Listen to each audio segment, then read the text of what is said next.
Hello everyone! This is Mami Rona, ang isang certified solo nanay tindera na kahit mag-brownout ay naka-ready na. So ayan nga po, ngayon ay brownout dito sa amin. So syempre pag nag-brownout, ang isa sa mga problema natin is yung hindi tayo makapagtinda ng malamig na mga soft drinks dahil nga sa hindi gumagana ang ating mga refrigerator or freezer. Pero pasalamat nga rin ako dahil nga si Mami Rona ay laging handa para dyan. So, tuwing gabi po ako ay naglalagay na ng mga mismo yung mga soft drinks na mga naka-pet bottle sa aking freezer. Tapos yun po ay aking ilalagay na sa styrofoam. Ito nga po pala yung mga natitira ko na lang na mga soft drinks na naka-pet bottle at saka yung tubig na nilalagay ko dito sa styrofoam para manatili siyang malamig kahit ngayon nga po wala po kaming kuryente. Ito nga po sobrang init pero tuloy pa rin sa pagtitinda. So hindi yun magiging hadlang sa atin para hindi tayo makabenta. Sayang din yung benta. So halos lahat kami dito walang kuryente.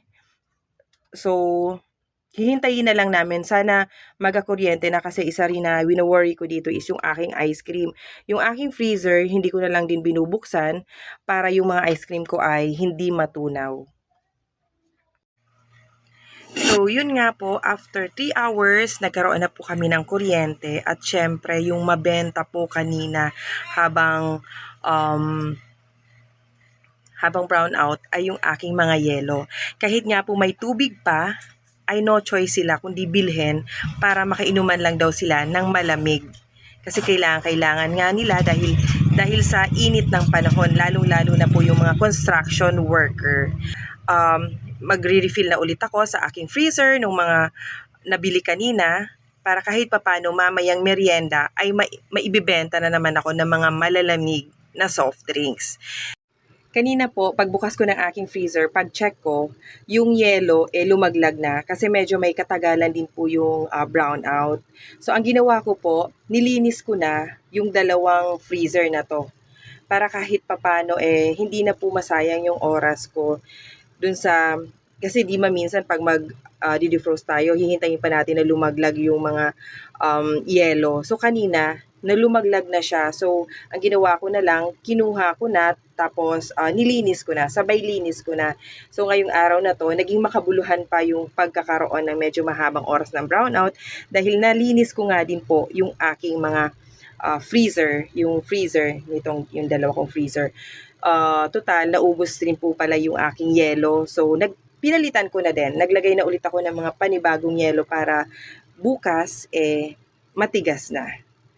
So, yun lang po. Maraming salamat po. Sana po nagustuhan nyo ang aking na-share na idea, although napakainit ng panahon nga pag wala tayong kuryente. Pero meron naman po tayong pwedeng gawin kahit mag-brownout at gawin po natin maging productive pa rin, no? Tayo kahit brown out, makakapaghanap buhay pa rin at makakagawa pa rin po ng mga dapat gawin dito sa ating mga sari-sari store. So, yun lang po.